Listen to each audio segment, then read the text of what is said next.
É terrível viver numa ditadura. Eu me surpreendo, coloquei inclusive no meu Facebook, certo? Eu coloquei inclusive que era para mim chocante o fato de você ver pessoas na rua, jovens como vocês, fazendo as fotografias, fazendo campanha, querendo a volta dos militares. Essas pessoas não souberam de nada. Não souberam de nada, não leram nada, não sabem o que aconteceu nesse país para querer de novo uma ditadura. Entende? É muito fácil pedir ditadura numa democracia e complicado é o contrário. Exatamente. Eu sei que foi complicado pedir uma democracia na ditadura.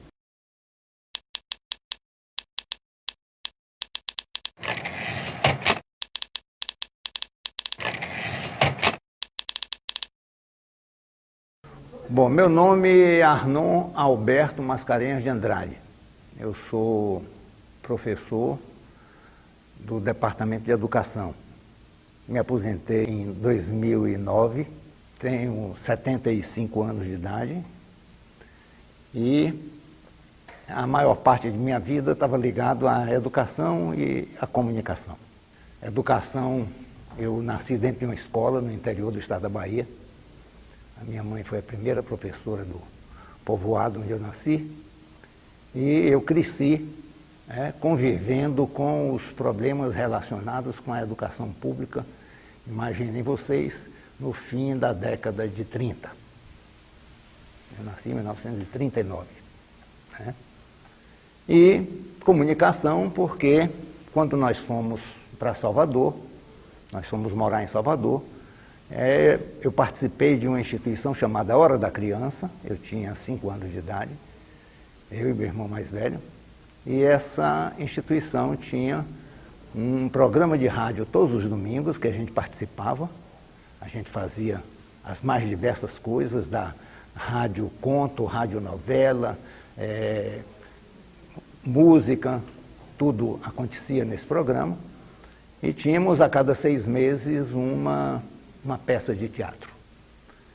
Comecei a trabalhar muito cedo e me envolvi na organização do sindicato dos trabalhadores de petróleo na Bahia, na época, a refinaria de Mataripe. Me envolvi nisso, fui diretor e redator-chefe do jornal do sindicato. Veio o golpe militar, em virtude de minha atividade sindical, eu perdi o emprego, levei muito tempo desempregado.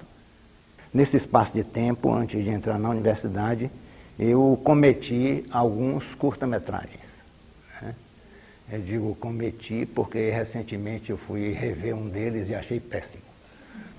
Mas é interessante para a gente compreender isso, é muito interessante, muito importante que a gente recue um pouco, ou recue bastante. Às vezes as pessoas não percebem uma ligação muito forte entre diversos eventos históricos e às vezes fica parecendo que as coisas aconteceram aleatoriamente ou que aconteceram por causa da vontade de fulano, beltrano ou cicrano. A história não se faz assim, a história não é uma série de acontecimentos voluntários, a história tem uma lógica, e portanto é essa lógica que eu vou tentar recuperar aqui. Nós dizemos que a Revolução de 30 foi uma versão tupi, uma versão cabocla da Revolução Burguesa. O Brasil era governado por duas categorias da classe dominante, que eram os criadores de gado e os cafeicultores. Então, na realidade, o poder econômico do país estava nas mãos de mineiros e paulistas. Uma revolução motivada pelo fato de que a grande atenção e o grande poder econômico era rural, e o Brasil tinha se tornado um pouco mais complicado porque as cidades tinham crescido muito. Havia já uma população urbana que não estava diretamente ligada ao poder rural, certo? Em 1930 há, portanto, uma revolução. A revolução chega ao poder com Getúlio Vargas, um gaúcho, quebrando, portanto, o acordo do café com leite, né, um gaúcho. Esse governo de Getúlio Vargas moderniza o país. Moderniza nos termos de 1930, nos termos das possibilidades. Essa revolução é decorrente também da crise do capitalismo de 1929. Em 1929, como houve recentemente em 2008, o capitalismo tem crises cíclicas, né? Em 1929, muitas indústrias nos Estados Unidos, muitas empresas comerciais faliram, quebraram, né? E o Brasil vendia café, e era um país, de certa forma, a classe dominante tinha uma certa folga, porque os produtos de alimentos vendidos pelo Brasil tinham um mercado grande, tinha um mercado amplo, que se fechou com a crise de 1929. Mas Getúlio Vargas, no poder em 1930, garantiu que os produtores de café não teriam prejuízo. Comprou o café e queimou o café. Essas são as coisas absurdas que acontecem na economia. O café não foi distribuído com a população. Ele comprou o café e queimou o café. Então, ele colocou dinheiro, portanto, no mercado, certo? E permitiu que os cafeicultores mudassem de ramo. Então, houve as primeiras compras de indústrias têxteis e nós começamos, então, o nosso processo de industrialização, né? Então, essa modernização vem por essa forma. Era preciso, entretanto, regulamentar o trabalho, o mercado de trabalho. E Getúlio Vargas cria a legislação trabalhista, regulamenta a existência do sindicato, cria os institutos de previdência, garantindo a aposentadoria ao trabalhador. Porque Getúlio Vargas foi deposto, mas foi reeleito em 1950. Aí sim, eu tinha 11 anos de idade. Em 1950, Getúlio foi reeleito, e nesse segundo mandato dele, Getúlio cria a Petrobras, cria a Eletrobras. Então, Getúlio se colocou assim como um elemento importante, ele simbolizou a passagem do Brasil para o século XX. E essa passagem não foi suave. Não foi suave, Getúlio Vargas foi muito hostilizado pelas classes dominantes. Em 1932 teve uma revolução em São Paulo tentando tirá-lo do poder. Falam que a revolução era constitucionalista, mas na realidade a revolução pretendia retirá-lo do poder, retomar o poder para a aristocracia paulista. Então vocês vejam, a Revolução de 30, Getúlio Vargas moderniza o país, ele é deposto, depois ele volta eleito, ele cria a Petrobras, ele cria a Eletrobras, ele cria a siderurgia brasileira, certo? Faz uma entrada de cena na Segunda Guerra Mundial com o Brasil, né? O Brasil entra na Segunda Guerra Mundial ao lado dos países aliados, e isso, de certa forma, beneficiou, o Brasil recebeu empréstimos por causa disso. Foi um governo que tinha a atenção muito voltada para a modernização brasileira e particularmente voltada para a situação da população brasileira, a população trabalhadora, né? Getúlio Vargas, é ele quem cria o Partido Trabalhista. João Goulart foi ministro do Trabalho de Getúlio Vargas. Professor direto dele, né? Professor político dele. A gente não sabe se isso foi planejado, projetado, ou se isso aconteceu pura e simplesmente porque em 1954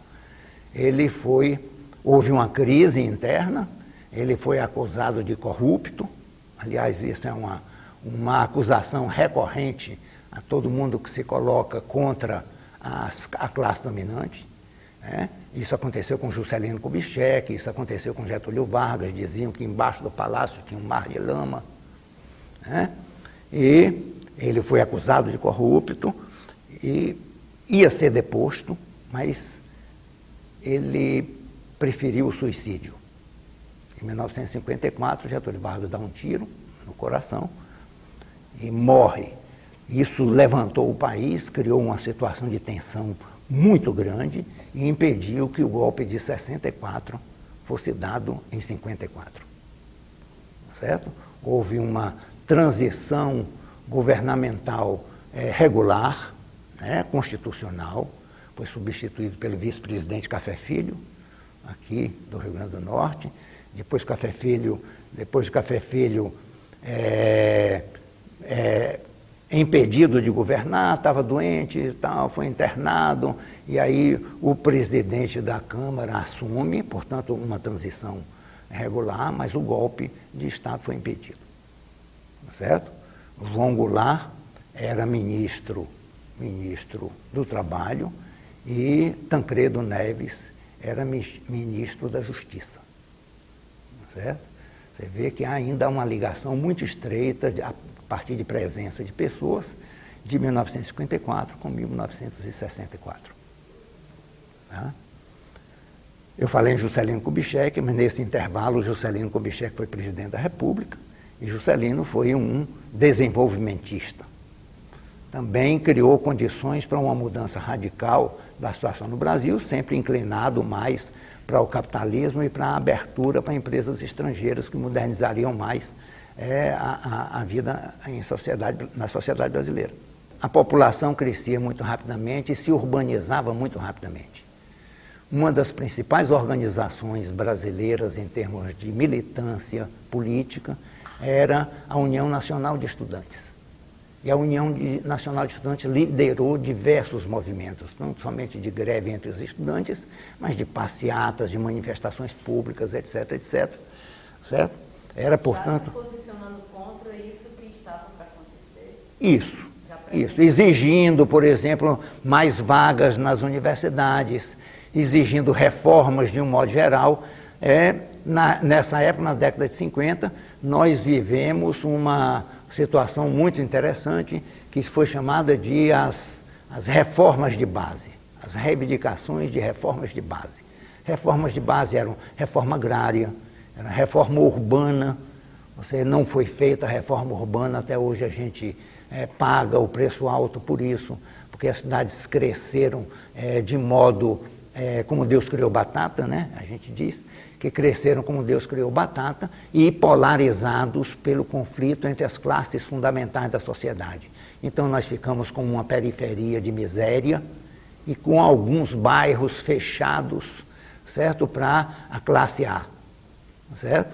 Então era reforma urbana, reforma fiscal, né? Se queria, por exemplo, se reivindicava de que os impostos fossem progressivos. O que é um imposto progressivo? É o imposto que quem mais ganha, mais paga. Isso não acontece. O nosso imposto é regressivo. Se vocês fizerem as contas, vocês vão verificar que quanto menos se ganha, mais se paga de imposto. Bom, esse é um problema que o Estado tem que resolver, né? O conflito de classes, ele numa democracia burguesa, ele é de certa forma intermediado pelo Estado. O Estado precisa, portanto, ter força suficiente para dirimir os conflitos e permitir que haja pelo menos um mínimo de igualdade que mantenha o mercado interno, certo? E a felicidade geral. A felicidade geral. 2 caminhos são feitos para isso. O caminho, normalmente, é o caminho da força, certo? Ou o caminho da ideologia. E como é que ela é utilizada para manter uma certa serenidade, uma certa passividade por parte da população mais numerosa e, entretanto, mais sofredora. Tá certo? Bom, João Goulart era ministro do Trabalho, há todo esse fervilhamento de reformas de base, né? Se candidata a vice-presidente na chapa com Juscelino Kubitschek. Juscelino eleito presidente e João Goulart vice-presidente. Os dois partidos, na época, elegeram Juscelino e Jango, foram fundados por Getúlio Vargas, o PSD e o PTB. João Goulart era do PTB, Juscelino do PSD. E esses dois partidos todos os dois fundados por Getúlio Vargas, vocês vejam, Getúlio Vargas colocou, inclusive, a possibilidade de que os conflitos de classe pudessem ser colocados em termos de partidos políticos, doutrinas partidárias, etc. Pois são eleitos. Há 2 vezes tentativas de golpe contra Juscelino Kubitschek, certo? Ele consegue contornar isso e termina o governo. Juscelino termina o governo e começa, então, um problema mais sério, porque se elege Jânio Quadros, um paulista, e como o voto era separado, o voto para presidente era um, o voto para vice-presidente era outro, foi na chapa derrotada, do presidente derrotado de Lott, João Goulart, como vice, eleito. E na outra chapa, Jânio Quadros é eleito como presidente. Então, é eleito o vice de uma chapa e o presidente da outra. Certo? Isso é um conflito muito grande, né? Porque eram 2 políticas diferentes, 2 modos de compreender a sociedade e a história diferentes, e isso era muito complicado. Então, em 1961, no dia 25 de agosto, Jânio Quadros renuncia à presidência da República. Mais tarde se soube que a renúncia dele, ele esperava voltar ao poder, mas de modo ditatorial, discricionário. Isso não aconteceu. Tentaram impedir que João Goulart tomasse posse sendo o vice-presidente. Ele estava na China em missão oficial, certo? Foi um problema para ele voltar ao Brasil, mas ele volta ao Brasil e já havia as condições negociadas entre os políticos para que ele retornasse à presidência, só que em vez de presidencialismo, em que ele teria mais poderes, foi feito um parlamentarismo improvisado. Ele então assume o governo dentro de um regime parlamentarista em que ele não tem tanto poder. Tancredo Neves é escolhido por ele para ser primeiro-ministro, foi um dos primeiros ministros do governo de João Goulart nessa época. Então você vê ainda ligado a Getúlio Vargas, Está muito presente no golpe de 64, está muito presente. Em 1964, João Goulart é definitivamente afastado do poder. Ele é deposto, há um levante das Forças Armadas e ele então vai para o Rio Grande do Sul. Ainda há uma expectativa de que ele voltasse ao governo, mas a coisa não ocorre e ele então sai do país exilado. Certo? O Marechal Castelo Branco assume o governo e a partir daí nós temos uma ditadura militar. Eu disse a vocês que eu fui demitido, perdi o meu emprego em virtude de minha atividade sindical. Então já havia no ar alguma coisa relacionada com o golpe. A minha demissão foi em consequência do golpe militar. Eu era sindicalista e o governo militar teve, claro, como inimigo na primeira trincheira, todos os trabalhadores que militavam na política sindical. Certo? Até muito pouco tempo atrás, o Nordeste era rural. E rural no sentido de que detinham o poder os grandes proprietários de terra. Certo? Só muito vagarosamente em alguns estados. Aqui foi um em que Aloysio Alves era um jornalista, era urbano, certo? Em que ele assume o poder. Aconteceu isso também no Maranhão. Sarney era contemporâneo de Aloysio Alves na UDN, que era um partido que se opunha sempre ao PSD e ao PTB. A televisão era muito residual, né? A televisão não alcançava todo o país, tinha em algumas cidades. A primeira emissora de televisão foi em 1950 em São Paulo, a TV Tupi, né? Primeira emissora de televisão. Você veja, a Salvador teve televisão já por volta de 1961, 60, 61. Aqui no estado não tinha. TV universitária em 72 foi a primeira emissora de televisão do estado do Rio Grande do Norte. Era o rádio o primeiro meio de comunicação. E é interessante que a resistência ao golpe se fez a partir de uma cadeia de rádio, né?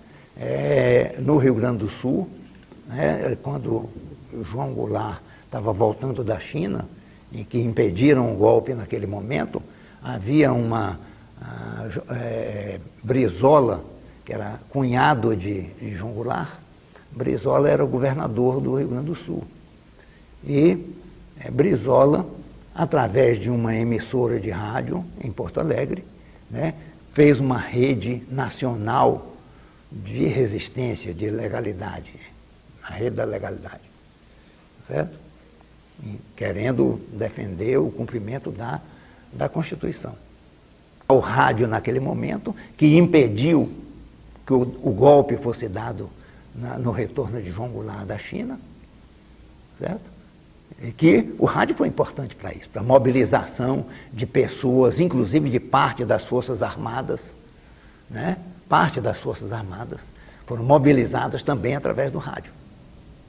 O rádio e os jornais, mas o rádio era novo, cobria o país inteiro. A emissora mais importante era uma emissora pública, a Rádio Nacional, certo? A primeira emissora tinha sido educativa, então vocês veem bastante diferente de como se desenvolve a televisão posteriormente. As reações foram muito fortes, certo? Mas é difícil você ter uma reação civil a um levante em que todas as armas estão de um só lado, certo? Então, se você tem marinha, exército e aeronáutica, o linha de só lado, eles têm as armas, né? E os Estados Unidos também, do lado deles. Sim, também. Os Estados Unidos antes já vinham, inclusive, já fazendo esforço no sentido de que a democracia brasileira fosse interrompida. Havia já uma esquadra americana já se aproximando da costa brasileira. Havia todo esse movimento. Bom, eu tomei conhecimento primeiro porque a gente fez uma greve, né? Quando o golpe pintou, a gente sabia, por exemplo, que as tropas de Minas Gerais estavam se encaminhando para Brasília em 31 de março, né? Então, imediatamente o sindicato se reúne, decreta uma greve, a gente faz a greve e a gente não tem, os líderes sindicais não têm mais a condição de desfazer a greve. A greve é desfeita, mas já sobre o sindicato, sob intervenção, né? Foi um período extremamente ruim, difícil. Depois piorou, a partir de 68 ainda houve um recrudescimento, as pessoas desapareciam, as pessoas eram sequestradas, certo? As pessoas eram assassinadas pura e simplesmente. Eu tive amigos que foram torturados barbaramente. Fui, mas ainda no início, logo depois do golpe, né? E que, portanto, eu fiquei sob vigilância, né? Mas não houve, assim, nenhum abuso por parte da poder público, das Forças Armadas. Houve abuso por parte das polícias estaduais, mas não houve um abuso por parte dos exércitos, do Exército e das Forças Armadas, de modo geral. O general Castelo Branco ele de fato pretendia, depois de algum tempo, devolver o país aos civis, né? O que ele não conseguiu. Né? Em 68, 69 houve uma revolução, dentro da revolução, um recrudescimento, certo? E era terrível. A rotina era de intervenção, era de decretos e mais decretos punindo estudantes, né? Muitos estudantes foram expulsos, né? Muitos estudantes, além de serem expulsos, foram proibidos de estudar, foram impedidos de continuar estudando. A minha família, eu, minha mulher e meus filhos, nós tivemos um baque muito grande. Primeiro porque eu perdi o emprego, né? Perdi o emprego e fiquei sem emprego durante muito tempo. Eu trabalhava na refinaria de Mataripe. Eu era sindicalista e trabalhava em suprimento na refinaria de Mataripe. O jornal que nós dirigimos era o Sindipetro, que na época era um dos jornais sindicais mais fortes no país. Nós tínhamos inclusive planejado fazer em maio daquele ano, fazer um encontro da imprensa sindical. A gente não teve tempo de fazer isso. 1º de maio já transcorreu dentro da ditadura. Né? Mas a minha família sofreu assim problemas relacionados com o bem-estar, com a economia, com o modo de vida, etc. Mas eu tive, por exemplo, um colega de escola, ele era engenheiro, e era uma pessoa de esquerda. E ele um dia, a mulher dele estava grávida, ele saiu para comprar cigarro e nunca mais voltou para casa. Foi sequestrado em Salvador e muitos anos depois, já num processo de liberação, um médico fala que atendeu diversos presos políticos que foram torturados e fala de alguns que morreram sob tortura, e ele fala que um preso político de nome tal, assim, tinha morrido sob tortura, certo? E aí foi a primeira vez que se soube na família, que ele de fato tinha sido morto sob tortura.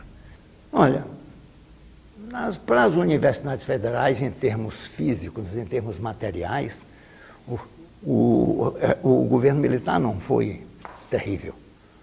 Mais terrível do que o governo militar, do ponto de vista do funcionamento da instituição, funcionamento prático de compra, de custeio, etc., etc., mais terrível do que a ditadura foi o governo de Fernando Henrique Cardoso. O governo de Fernando Henrique Cardoso, a universidade aqui, devia milhões de reais em energia elétrica e telefone. Teve ameaça várias vezes, foi ameaçado várias vezes a universidade de cortarem luz e cortarem telefone. Faltavam as condições físicas. O professor Otto, que foi reitor aqui da universidade, uma ocasião ele foi a Brasília procurar dinheiro. Nessa época, ele foi levando uma conta de 4,5 milhões de reais de conta de luz atrasada que a universidade tinha. Então, a ditadura construiu a maior parte dos campos universitários nessa época. Esse campus universitário foi construído na época da ditadura. Tá certo? Quer dizer, o problema do dinheiro, o problema da infraestrutura, esse problema não foi o problema maior. O problema era o controle. Nós tínhamos, por exemplo, aqui se comentava, a gente não sabia quem eram as pessoas, mas funcionários na biblioteca que tomavam nota do nome de alunos ou professores que tiravam certos livros. Vocês podem imaginar isso na universidade? Os livros estão lá. Não compraram os livros, não colocaram os livros para serem consultados, certo? Não, se alguém pedia um daqueles livros para circulação ou para consulta, tinha o nome registrado para ser informado os setores. Nós tínhamos na TV universitária, nós tivemos censura. Censura. Certo? Às vezes chegava assim, a ser engraçado, porque não tinha o que censurar nos nossos programas. Embora a gente tivesse programas ousados, né? A gente tinha um programa chamado Olho do Povo. O nome já é significativo, né? Olho do Povo, a gente pegava nos jornais qual era o tema mais criticado e mais falado na imprensa, convidava jornalistas de diversos jornais e convidava uma autoridade naquele setor para responder aos jornalistas por que a situação era aquela naquele setor. Certo? Lá para tanto, a gente desativou o programa por dificuldades de colocá-lo. Mas o reitor, por exemplo, nessa época, nos deu um apoio incondicional. Um apoio incondicional. Eu fui lá, a reitoria, e disse, professor, acontece que aconteceu isso, e agora a gente não sabe como é que vai fazer o próximo programa, porque a gente já convidou fulano, beltrano e cicrano, e eles disseram que não vão porque o governador proibiu. E o segundo assunto mais badalado era a má qualidade do ensino universitário no Rio Grande do Norte. O senhor iria ao programa para responder? Ele ficou assim, olhou para mim e disse, e vão perguntar o quê? Eu digo, sei lá, o programa é ao vivo, né? Aí ele parou assim e disse, vou. Foi, por sinal, se saiu muito bem, ele mostrou as dificuldades que, na época, as dificuldades que eram tocar a universidade em termos de qualidade, funcionamento, etc, etc. Nós tínhamos, a maior parte dos professores não era qualificada, né? Foi ele quem, inclusive, inaugurou esse processo de contratar mestres, de mandar gente para fazer doutorado, etc, etc. Ele fez uma revolução na universidade em termos de mudança de rumo, né? Mas, você vê, era assim. Havia uma intervenção direta nas atividades da universidade sob esse aspecto, atividades acadêmicas, inclusive, certo? Consulta livros, etc. O problema é de que tudo que é clandestino sai do controle. Então é possível você ter um controle de comando a uma atividade que é clandestina, porque as coisas começam a ser feitas sem que quem comanda saiba. Embora, na boa parte das vezes, fazia parte até da política de repressão mesmo, né?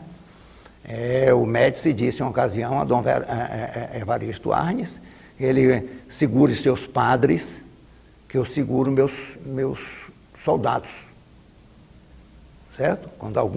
Quando ele foi reclamar que alguns padres tinham sido presos e torturados. Né? Então vocês vejam que o comando muitas vezes sabe, o comando muitas vezes faz, né? E se não especificamente quem está no topo, mas pessoas que estão em torno dele fazem, e o que de certa forma transfere a responsabilidade, porque está em cima. Né? Olha, logo após, é difícil você até lembrar, assim, por exemplo, de os sentimentos nossos de frustração muito grande, né? De frustração muito grande. Imediatamente antes, o país estava começando a relaxar com relação à ditadura. A gente tinha passeatas dos 100 mil no Rio de Janeiro, passeatas dos 100 mil na Bahia, passeatas diversas de estudantes, particularmente de estudantes, certo? Depois de artistas se juntaram a esse grupo, um grupo grande de artistas. Tem inclusive um livro que foi uma grande ideia do cara que publicou. Há uma grande foto de uma passeata dessas e que tem muitos artistas, etc. E tal. É muita gente com cartazes e tal, democracia, eleições, essas coisas desse tipo, assim.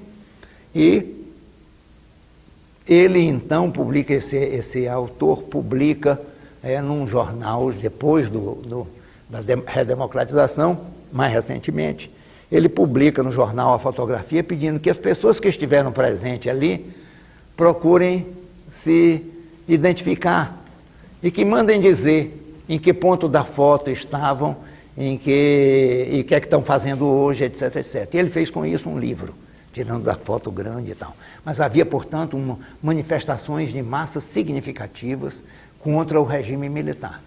E aí a gente sofreu, portanto, esse golpe institucional que foi o AI-5. O AI-5 recrudesceu a repressão, caçou muita gente, certo? Prendeu muita gente e foi aí. O que a gente chama de um golpe dentro do golpe. Um balde de água fria, né? Jogar Sim, foi, porque as pessoas estavam começando a sentir a vontade para reivindicar, para pedir momentos melhores de liberdade mais, né?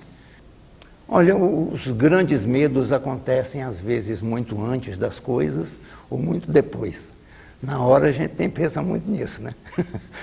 A gente diz assim, eu nem tive tempo de ter medo. Na realidade, a gente vivia uma situação muito difícil e tinha muito cuidado, né, com o que dizia, com quem falava. Mas você vê que com a tensão que se vivia. Tem um compositor piauiense que mora hoje em Brasília, foi professor da Escola de Comunicação, Climério. Climério tem uma musiquinha cujo estribilho moro no Brasil e sei que é bom calar. O nosso maior inimigo é o vizinho do lado. Então vocês podem imaginar a partir daí o tipo de vida que se tinha. Olha, os interrogatórios têm técnicas diferentes em diferentes fases da própria ditadura. Quando eu disse que em 1968, 69 houve uma reviravolta na ditadura e que a repressão foi muito mais cruel, então os interrogatórios eram acompanhados de humilhações, de pancadas, de torturas, dos mais tipos, formas de pressão. Eu, quando fui interrogado, os interrogatórios eram muito longos, eram cansativos. A gente tinha que ter muito cuidado para não acusar colegas, né, para não envolver colegas em coisas que eles tentavam fazer pegadinhas, né, para a gente cair em contradições, etc. Mas a gente não chegava à tortura física, certo? É verdade que você respondeu um interrogatório desse durante 7 horas, é tortura psíquica, moral, né, mas não chega a ser uma tortura física. Então, em momentos diferentes, houve diferentes formas também de interrogatório. Sim, sempre. Até uma luta clandestina durante a ditadura, o fato de você receber pessoas que estão perseguidas e esconder em sua casa, né? Essa começa até por isso, né? Muitos estudantes na época perseguidos. Meu irmão chegou a ser presidente, meu irmão mais novo chegou a ser presidente da União de Estudantes da Bahia, né? Em plena ditadura, e através dele eu conhecia pessoas que estavam sendo procurados pelas Forças Armadas, pela polícia, certo? E que eu abrigava em casa. Ao contrário, se você pergunta se em algum momento eu desejei sair do país. Não, o que aconteceu comigo foi ao contrário, né? Eu tinha uma vida muito regular, de estudos e tudo. E por 2 momentos, eu ganhei bolsa de estudos no exterior, viu? E a ditadura não me deixou sair, certo? Não é que eu desejasse, eu ia fazer o mestrado, nos Estados Unidos, e me preparei. A Universidade da Bahia me deu um curso de inglês intensivo durante quase 1 ano, certo? Para eu viajar para os Estados Unidos, para fazer o mestrado. Inclusive me dizendo, na sua volta, você tem um contrato garantido. Os professores das universidades públicas eram, nessa época, contratados por CLT, né? A Consolidação das Leis do Trabalho. Então eu seria contratado pela universidade quando voltasse com o curso de mestrado. Mas me garantiria uma bolsa que me sustentaria lá durante o curso, certo? Passagem de ida, de volta, etc. 1 mês antes de viajar, eu recebo a notícia de que minha bolsa tinha sido suspensa. Não me deram explicação por quê, só muito tempo depois, quando me recusaram uma bolsa de doutorado para a França, foi que eu soube que o problema estava na área de segurança. Aqui já no Rio Grande do Norte, eu ganhei uma bolsa para fazer o doutorado na França, né? Eu ia fazer o doutorado exatamente num laboratório da Universidade de Caen, que era coordenado por Gaston Mialarré, que era a maior autoridade do uso de meios para a educação, né? Então, eu ia para lá, tá? E me preparei para viajar, e 1 mês antes de viajar, eu recebo de novo a notícia de que a minha bolsa tenha sido suspensa. Aí deixei de viajar na época, mas como já era 79 e, portanto, era o ano da anistia, né, eu terminei podendo sair e cheguei no curso de doutorado com 3 meses de atraso. Eu acho o seguinte, ninguém de boa fé, ninguém de modo sensato, certo? Assume uma posição ruim, conhecendo todos os dados, todas as informações, tá certo? Acontece que essas informações não estão diluídas no cotidiano do brasileiro. Os jornais não falam sobre a ditadura, por motivos óbvios. Eles apoiaram a ditadura, as revistas apoiaram a ditadura, as emissoras de televisão apoiaram a ditadura, e na medida que não falam na ditadura, muita gente não sabe as coisas que estão acontecendo. Não sabe as coisas que aconteceram, certo? Não sabe as coisas que aconteceram. E às vezes tomam posições sem esse conhecimento. Quando eu comecei a conversar com vocês aqui, eu disse, olha, antes da gente falar o que foi a ditadura, vamos começar na Revolução de 30, certo? Porque a história, ela tem uma teia, certo? Que é preciso ser compreendida para que você compreenda o hoje, certo? Você não pode compreender o futuro, não pode construir o futuro, se você não conhece o passado. E conhecer o passado não é ter informações isoladas. Você não é a historiografia, é a historiologia. É você estudar os fatos e ver o encadeamento entre eles, a relação entre eles. Certo? O que nós somos hoje é produto de nossa história.